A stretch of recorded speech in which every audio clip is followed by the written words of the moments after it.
আরে ভাই জুতা পরছি।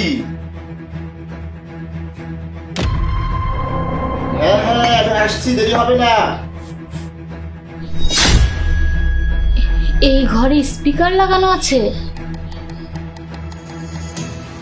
এই এটা কি করলি তুই? কফিতে দুধ মেশালি কেন?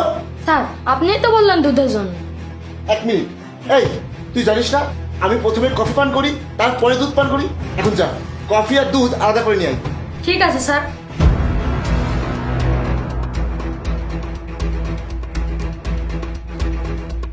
হ্যাঁ এই তুই গ্লাসে এগুলো কি লিখেছিস? ঘরে স্পিকার লাগানো আছে মানে?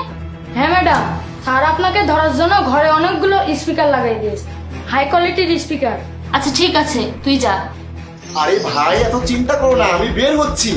চলুন স্যার। হ্যাঁ হ্যাঁ চল, যেতে যেতে খাবো, মিটিং এ দেরি হয়ে যাচ্ছে। হ্যাঁ বের হয়েছি। হ্যাঁ আসছি। আজ দেখ আমি ঘরে হাই কোয়ালিটির স্পিকার লাগিয়ে দিয়েছি। অপু যদি আজ শ্বাস নেয় সেটাও আমি শুনতে পাবো। আজ দেখুন আমার স্ত্রী আমার অগোচরে কার সাথে কুকর্ম করে। আজ ওদেরকে হাতে নাতে ধরবো। এখন চল। এখন শুনবো আমার স্ত্রী আমার অগোচরে কি করছে। হ্যালো স্যার, আমি তো 2 মাস ধরে বিসিএস এর প্রিপারেশন নিচ্ছি, কিন্তু স্যার সিলেবাসে একটু প্রবলেম হচ্ছে। এজন্য আমি আপনাকে কল করেছি এটা জানার জন্য যে কোচিং কবে থেকে শুরু হবে। আচ্ছা ঠিক আছে স্যার, আমি আজ রাতে আমার হাজবেন্ডের সাথে কথা বলবো 12,000 টাকা দেওয়ার জন্য, যাতে আমি কোচিং করতে পারি। ঠিক আছে স্যার। আমি আমার হাজবেন্ডকে অনেক গর্বিত করতে চাই, বিসিএস ক্যাডার হয়ে তার সিনা চওড়া করে দিতে চাই। আজ পর্যন্ত তো আমি 8 ঘন্টা করে পড়াশোনা করেছি, কিন্তু আজ থেকে আমি 16 ঘন্টা ধরে পড়াশোনা করব, যাতে আমি বিসিএস ক্যাডার হতেই পারি।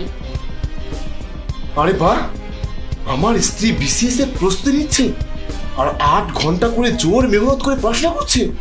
আর আমি ওর সম্পর্কে এত খারাপ ভেবেছি যে আমি মনে করেছি ও আমার অগোচরে বাসের বয়ফ্রেন্ডকে নিয়ে গিয়ে কুকর্ম করে। আর এই জন্য আমি ঘরে স্পিকার লাগিয়েছি। ওর বিসিএস এর কোচিং এর জন্য 12,000 টাকা লাগবে। এক কাজ করি, আমি এক্ষুনি গিয়ে ওকে এই 12,000 টাকা দিই, তাহলে একটা সারপ্রাইজ দেওয়া হবে আর ও অনেক খুশি হবে। 1 মিনিট, আমি স্পিকার লাগানোর সাথে সাথে বাসার সিসি ক্যামেরাটাও ঠিক করিয়েছি। দেখি তো একবার আমার স্ত্রী কি করছে।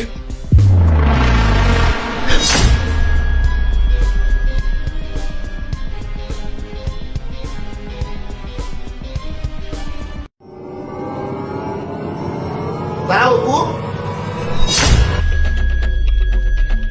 এত তাড়া কিসের রুমে যাওয়ার জন্য? জাহিদ তুমি এখন তুমি বাসায় কিভাবে?